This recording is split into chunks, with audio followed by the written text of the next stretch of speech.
qu'est-ce qu'elle est belle. Ah, elle est magnifique. Tu vois, ça c'est ma maman, Cérès Franco. Elle est sur son trône. Oui, ça fait vraiment cette impression-là. Oui, elle est assise, donc c'est une œuvre qui a été faite par un artiste qui s'appelle Jean-Louis Billeweiss. Et elle a toujours été comme ça sur son trône, en fait, ma mère. On peut dire ça comme ça. Donc, Dominique Paulade-Ardouin, tu es toi-même galériste. Absolument. Fille de Cérès Franco, on l'aura compris. Oui. En portugais, on dit filho de peixe, peixinho é. Ça veut dire fils de poisson, petit poisson il est. Donc je voulais pas être galeriste, mais je suis devenue galeriste. D'accord. Et tu t'occupes de ce centre. Et maintenant je m'occupe de ce centre, donc de cette coopérative qui accueille de façon permanente la collection de ma maman. La collection de ta maman. Et parle-moi de ta maman justement. Alors maman est brésilienne, c'est pour ça qu'elle est très très très en couleur. Tu la vois dans ce bel habit rouge. Ouais. Et elle quitte le Brésil en 1951, donc on est dans les années de l'après-guerre. Mais maman n'est pas du tout marquée par ces années de guerre, puisque elle est au Brésil, bon, qui était de façon très très lointaine en guerre. Et puis surtout, elle va aux États-Unis. Elle va passer études. Elle va faire des études aux États-Unis, elle va passer par Hollywood, elle va faire des études à New York.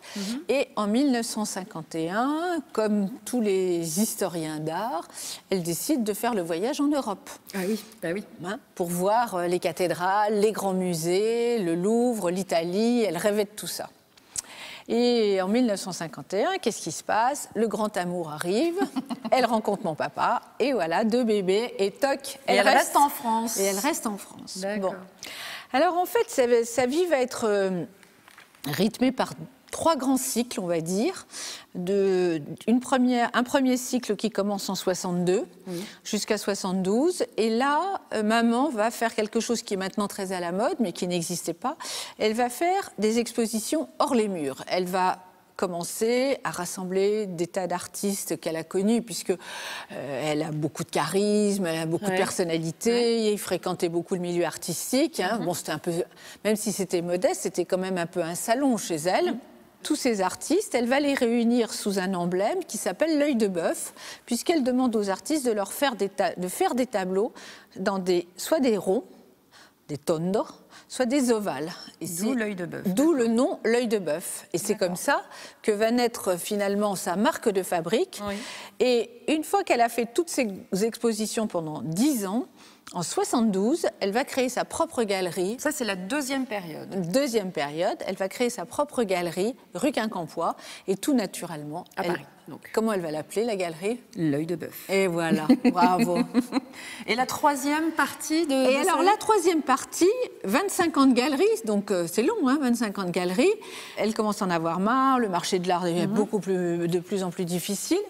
Elle dit, je veux voir ma collection. Je veux, avant de mourir, que toute ma collection soit devant mes yeux et que je puisse jouir de ce plaisir.